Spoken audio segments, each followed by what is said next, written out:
Imagine Rome at its peak, a sprawling metropolis of over 1 million souls.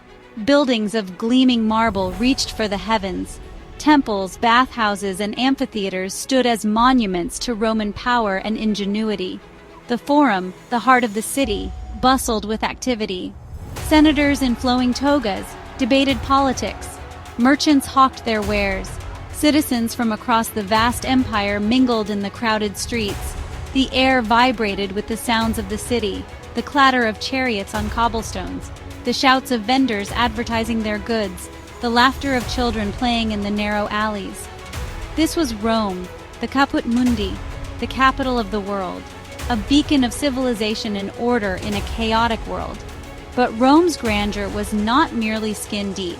Beneath the surface of imperial splendor lay a complex and sophisticated society, one built upon centuries of tradition, law, and military might.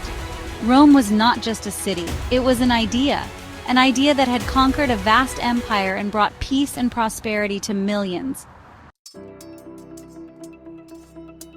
The Roman army was the backbone of the empire. It was a force unlike any the world had ever seen. Highly disciplined, rigorously trained, and ruthlessly efficient, the legions were the instrument of Rome's expansion. From the sun-baked deserts of North Africa to the mist-shrouded forests of Britannia, the legions marched, extending the reach of Roman rule.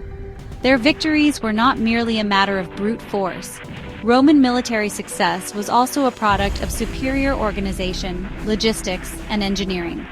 The legions built roads, bridges, and fortifications that allowed them to project power across vast distances. They were masters of siege warfare and open battle, capable of adapting to any enemy or terrain. The Roman soldier was more than just a fighting man. He was also a builder, an engineer, and a symbol of Rome itself. Where the legions marched, civilization followed. Roman law, language, and culture spread in their wake, transforming the ancient world. The Roman army was not just a force of conquest, it was a force of civilization. Among the many great men who rose to prominence in Roman history, Julius Caesar stands as a towering figure. A brilliant general, a shrewd politician, and a charismatic leader, Caesar's ambition knew no bounds. He conquered Gaul, adding vast territories to the Roman Republic. He challenged the traditional power structures of the Roman Senate, amassing power and popularity among the masses. "I came, I saw, I conquered," Caesar famously declared after a swift victory. His words resonated with the Roman people, who were captivated by his charisma and military genius. But Caesar's ambition proved to be his undoing. His growing power and popularity aroused the fear and jealousy of his enemies in the Senate. On the Ides of March, as Caesar entered the Senate chamber, a group of senators, led by Brutus and Cassius, surrounded him. They drew their daggers, and in a flurry of violence, they stabbed him to death. The Republic, already teetering on the brink of collapse, was plunged into chaos and civil war. From the ashes of Caesar's assassination rose his adopted son, Octavian, later known as Augustus. A shrewd and calculating politician, Augustus carefully consolidated his power, transforming the Roman Republic into the Roman Empire. His reign ushered in a golden age of peace and prosperity, known as the Pax Romana. Under Augustus and his successors, the Roman Empire reached its zenith. The frontiers were secure, trade flourished, great works of art, literature, and architecture were produced. Augustus himself boasted, "I found Rome a city of brick and left it a city of marble." His reign marked the beginning of a 2-century period of unprecedented peace and prosperity for the Mediterranean world. Roman engineering genius reached new heights during the Pax Romana. Massive aqueducts brought fresh water to cities across the empire. Roads, paved and straight, facilitated trade and communication. Grand public buildings, such as the Colosseum and the Pantheon, showcased Roman architectural prowess. The Roman Empire stood as a beacon of civilization, its influence felt from the Atlantic to the Euphrates. However, even during the Pax Romana, the seeds of decline were being sown. The empire, vast and sprawling, faced a constant challenge from within and without. Maintaining the army and administering the vast territories of the empire proved increasingly difficult and expensive.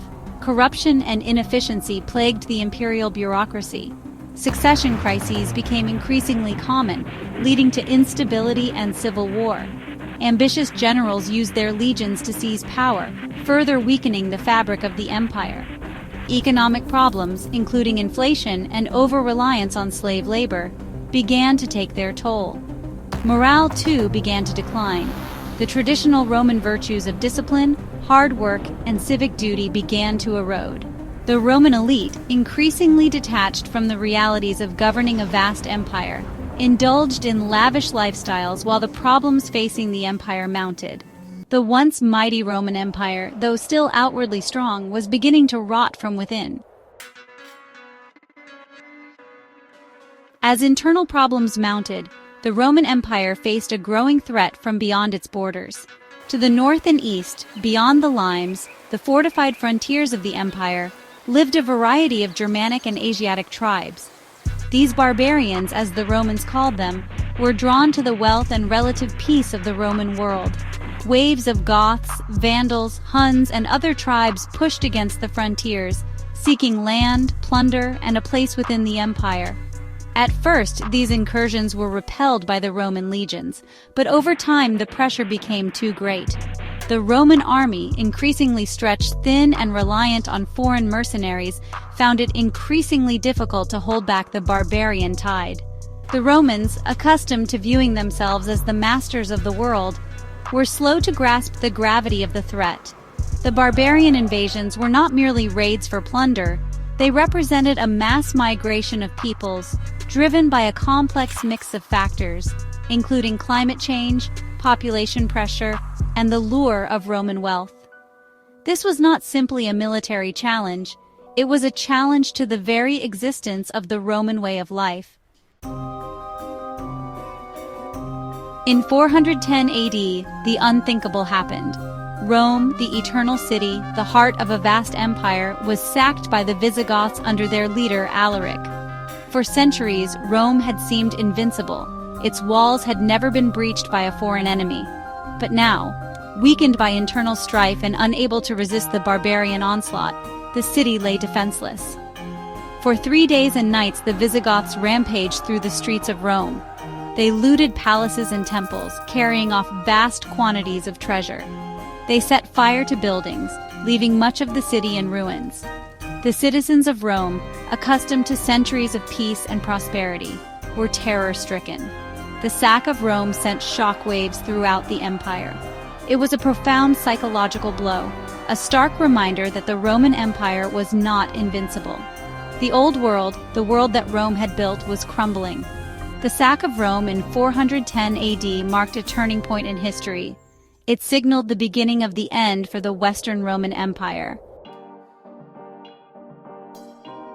In the decades that followed the sack of Rome, the Western Roman Empire continued to fragment. Barbarian kingdoms arose on Roman soil. The last Roman emperor in the West, Romulus Augustulus, was deposed by a Germanic general in 476 AD. This event is often cited as the fall of the Western Roman Empire, but in reality, it was merely the culmination of a long and slow decline. The Eastern Roman Empire, centered on Constantinople, survived for another 1,000 years, but it was a pale shadow of its former self. The Roman Empire, once the undisputed master of the Mediterranean world, was no more. Yet, even in ruins, the legacy of Rome lived on. Roman law, language, and culture continued to influence Western civilization for centuries to come. The Roman Empire may have fallen, but its impact on the course of history is undeniable. It remains a source of endless fascination and inspiration, a testament to the enduring power of human ambition, ingenuity, and ultimately, our own mortality. The story of Rome is a story of both triumph and tragedy. It is a story of extraordinary achievements in art, architecture, literature, law, and government. But it is also a cautionary tale about the dangers of imperial overstretch, political corruption, and social decay. The Roman Empire may be long gone, but its lessons remain as relevant as ever in our own time. The ruins of Rome, scattered across Europe, North Africa, and the Middle East, stand as silent witnesses to the grandeur that once was. They remind us that even the greatest empires are not immune to the forces of history. They serve as a powerful reminder of the impermanence of power and the importance of learning from the mistakes of the past. For in the words of the Roman poet Horace, it is sweet and fitting to die for one's country, but it is even sweeter to learn from its past so that others may live better in the future.